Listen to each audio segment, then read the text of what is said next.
Splitgate, the game everybody loves or used to. Splitgate is a game that was based off of Portal and Halo, kind of like Golden Child, like their prodigy was shoved into this one game, and it was very popular for about 3 weeks, then kind of died off very quickly.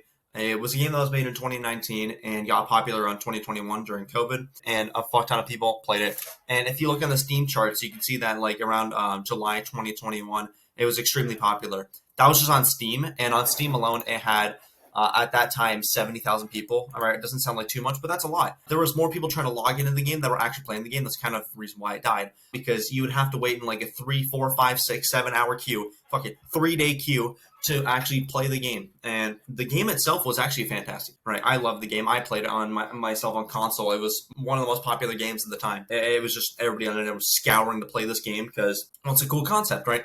If you have Portals and Halo combined into one game, both, by the way, both games people fucking love. And bringing those two games into one game, it's like, whoa, broke the internet. People loved it.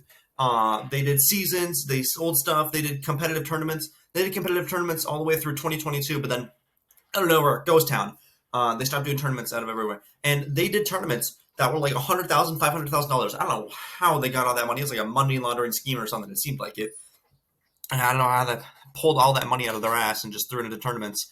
And they had professional teams playing for them. Like right here, if you go to their the teams that played for them, the Pro Series teams, you have Elevate, United, Luminosity, Moist Critical, like Moist Critical's team, like Moist Gaming, that they had all these people playing it. And now it's just like it's a ghost town. I don't understand. They had 8 professional teams playing for them. I assume they're professional. I mean, that's on their Pro Series teams here, unless they're not. But yeah, shout out to Moist Critical's team. Fucking awesome, right? I watched their Apex gameplay. Those guys are awesome. They're not official with Moist Critical, but they're kind of branded the people from Apex. And they're a really good team. Good shit. Hope you win the lawsuit, Moist. Good luck with that, buddy. And it fell off. Splitgate fell off because of the servers were so shit. Like for Fortnite, when they had like 3 million people trying to log into their game in 2018, when they weren't prepared for that. And in the item shop, they released what's it called? They released the Rust Bucket back bling because people were really mad that they couldn't play their favorite game, Fortnite. They had their they were fucking ranting on the internet for weeks on end. They're like, your game is shit. Why can't you have 4 million people playing your game? Why is it only capped at 3 million? That made no sense to me. Right, and Splitgate had a cap of like 100,000, not even, right? I don't know what their server size was, but it's drastically smaller.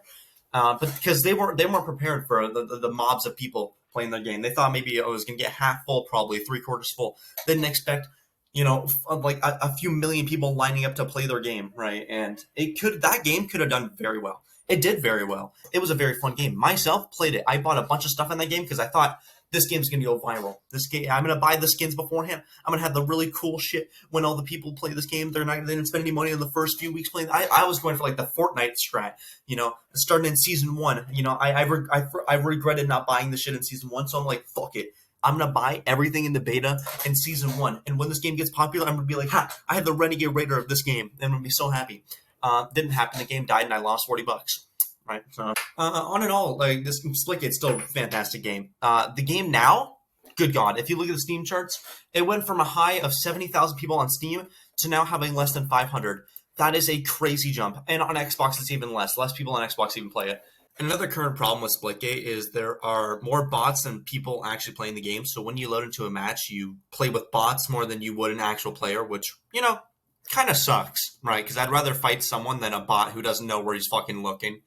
If you remember Splitgate, or if you even still play Splitgate, God, because no one really remembers that game. Like I said, I love that game, played it a lot, spent money on it, so I can't really forget that. But all in all, who knows? Maybe one day it'll make a comeback. I really don't see a comeback happening, but it would be kind of cool because it's a very good concept for a game. But yeah, hope you guys enjoyed the video. Peace, everybody. See you guys in the next one. Goodbye.